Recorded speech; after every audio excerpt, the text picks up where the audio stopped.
Video उन बच्चों के लिए है जो कि प्रीलिम के एग्ज़ाम हो चुके हैं और रिज़ल्ट कुछ खास आया नहीं और अभी समझ नहीं आ रहा है कि पास भी हो पाएंगे नहीं हो पाएंगे मैथ्स में आईसीएसई बोर्ड के लिए क्लास 10th के लिए।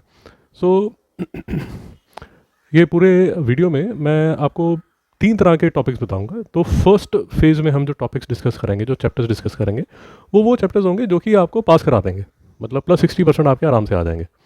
सेकेंड फेज़ में थोड़ा सा अगर आपने हिम्मत डाली है या डाल सकते हैं तो वो जो टॉपिक्स हैं वो आपको 80% तक पहुंचा देंगे। और उसके बाद जो थर्ड फेज़ में हम बातें करेंगे वो चैप्टर्स की बातें करेंगे जो कि आपको +80% लेके जाएंगे।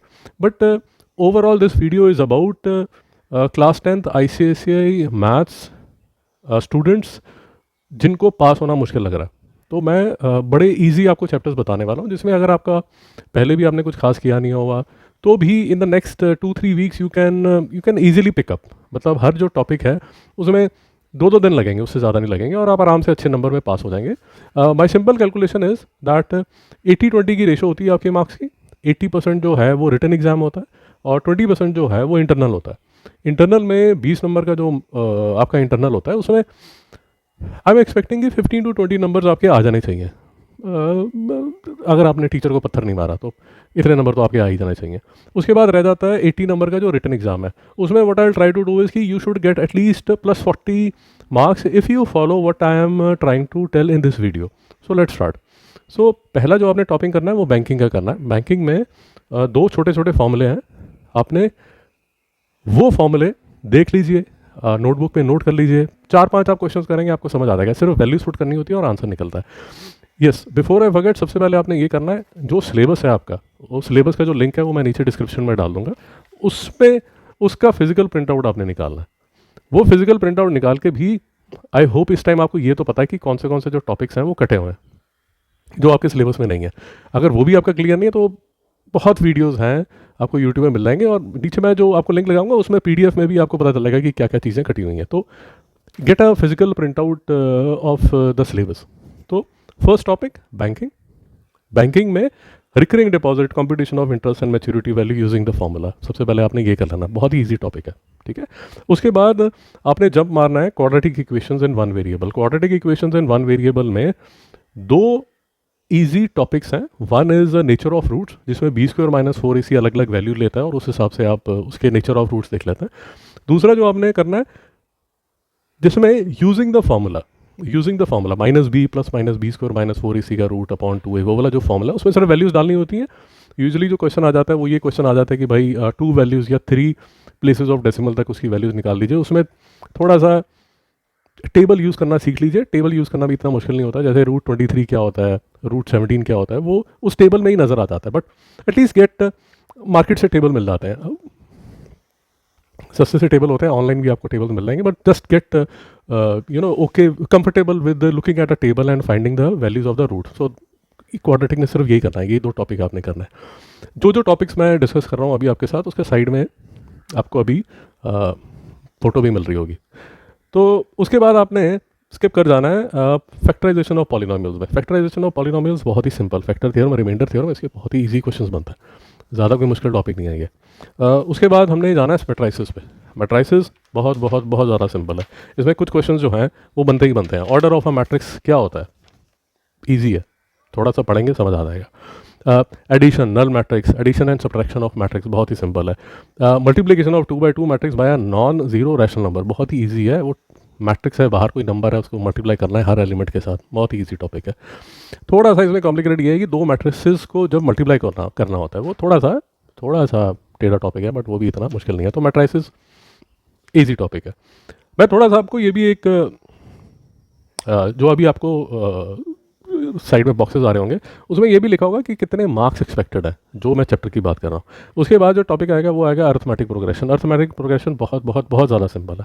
एक टाइम ज्योमेट्रिक प्रोग्रेशन होता था, ज्योमेट्रिक प्रोग्रेशन अब नहीं है। ज्योमेट्रिक प्रोग्रेशन थोड़ा सा टेढ़ा होता था, अर्थमेटिक प्रोग्रेशन तो बहुत ही सिंपल टॉपिक है। उसके बाद आपने करना है रिफ्लेक्शन, ईजी टॉपिक है। एक ग्राफ आ जाता है, वो ग्राफ पे आपको प्लॉट करना होता है, पॉइंट्स प्लॉट करने होते हैं। बेसिकली अगर आपको रिफ्लेक्शन में थोड़ा सा भी प्रॉब्लम आती है तो हमेशा एज्यूम कर लीजिए कि जो एक्स एक्सिस है, अगर वहाँ पर एक पॉइंट को रिफ्लेक्ट करना है, just consider this to be a mirror और इसको इस पर रिफ्लेक्ट कर दीजिए। उसी तरह अगर वाई एक्सिस पर रिफ्लेक्शन करना है तो यहाँ एक पॉइंट है, तो consider to be a mirror और यहाँ पर उसको रिफ्लेक्ट कर दीजिए, बस यही है। उसमें उससे ज़्यादा वो रिफ्लेक्शन कराएंगे, 2 पॉइंट्स की रिफ्लेक्शन कराएंगे, फिर बोलेंगे वो पॉइंट्स को ज्वाइन कर दीजिए, फिर बोलेंगे कि वो फिगर क्या है। तो नो ग्रेट शेक्स, ज़्यादा कोई प्रॉब्लम नहीं है। उसके बाद आप जाएंगे सिमिलैरिटी में। सिमिलैरिटी बहुत ही सिंपल टॉपिक है। सिमिलैरिटी एक टाइम डिफिकल्ट टॉपिक होता था जब सिमिलैरिटी में क्वेश्चन पूछे जाते थे, science transformation, areas of similar triangles, direct application, ये सब चीज़ें जब मैप्स एंड मॉडल्स ये जब सिलेबस में होती थी तब ये डिफिकल्ट होती थी।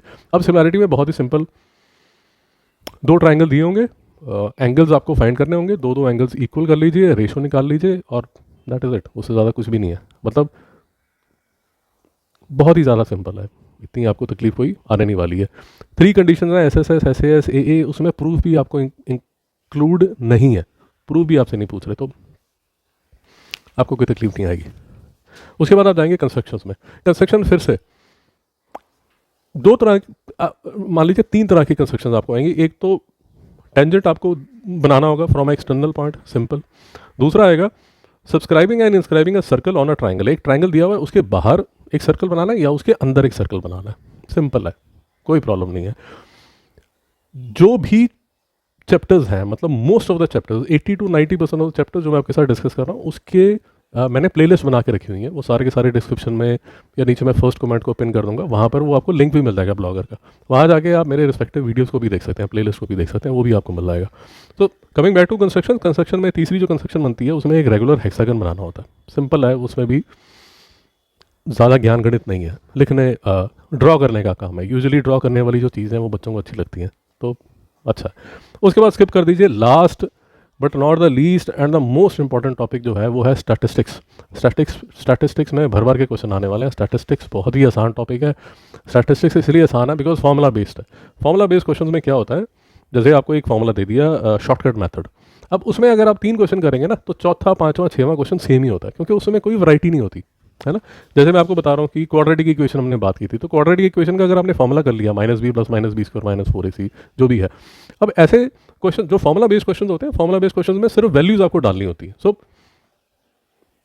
उसमें ज़्यादा कोई कलाकारी दिखाने की जरूरत नहीं होती। जैसे आप मेंसुरेशन है उसमें थोड़ी कलाकारी आपको दिखानी पड़ेगी, बट सर्कल्स है उसमें दिमाग लगेगा, बट ऐसे टॉपिक्स में ना ज़्यादा दिमाग नहीं लगता। तो स्टैटिस्टिक्स है, ईजी है, प्लीज़ बी कॉन्फिडेंट। इसमें सबसे ज़्यादा जो मार्क्स आएंगे फ्रॉम अ गिवन चैप्टर वो इस चैप्टर में से आते हैं।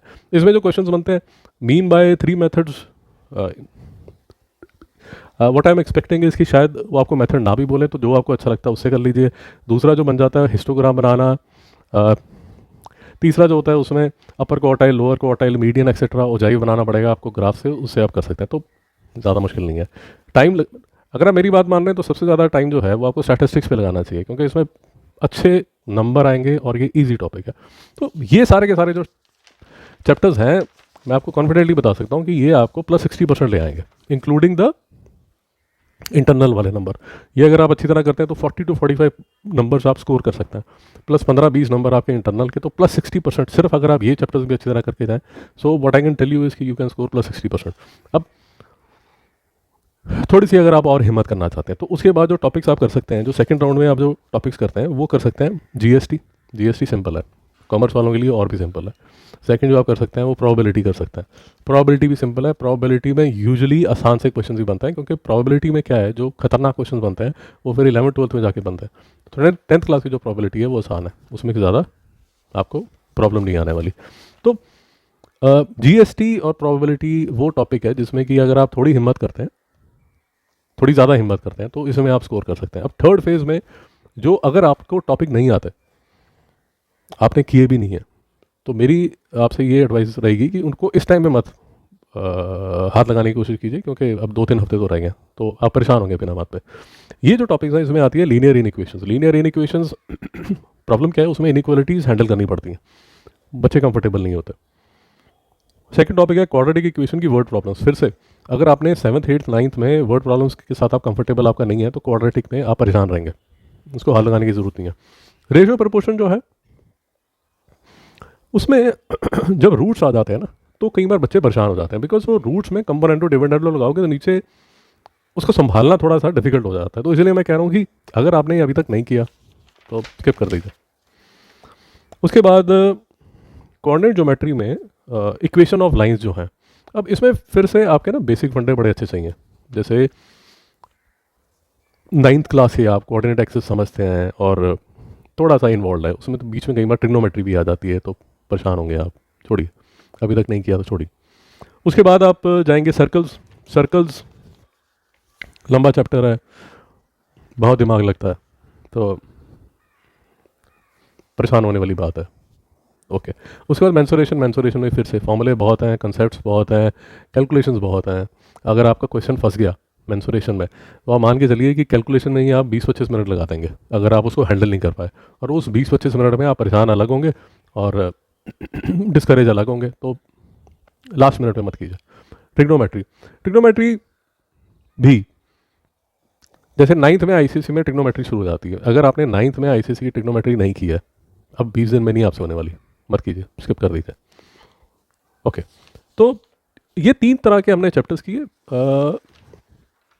इन तीनों जो हम 3 तरह के जो हमने चैप्टर्स, 3 तरह के 3 kind of chapters that we have discussed, इसका मैं स्नैपशॉट भी आपको दे दूंगा। आई थिंक इसी मोमेंट पे आपको एक स्नैपशॉट मिल जाएगा।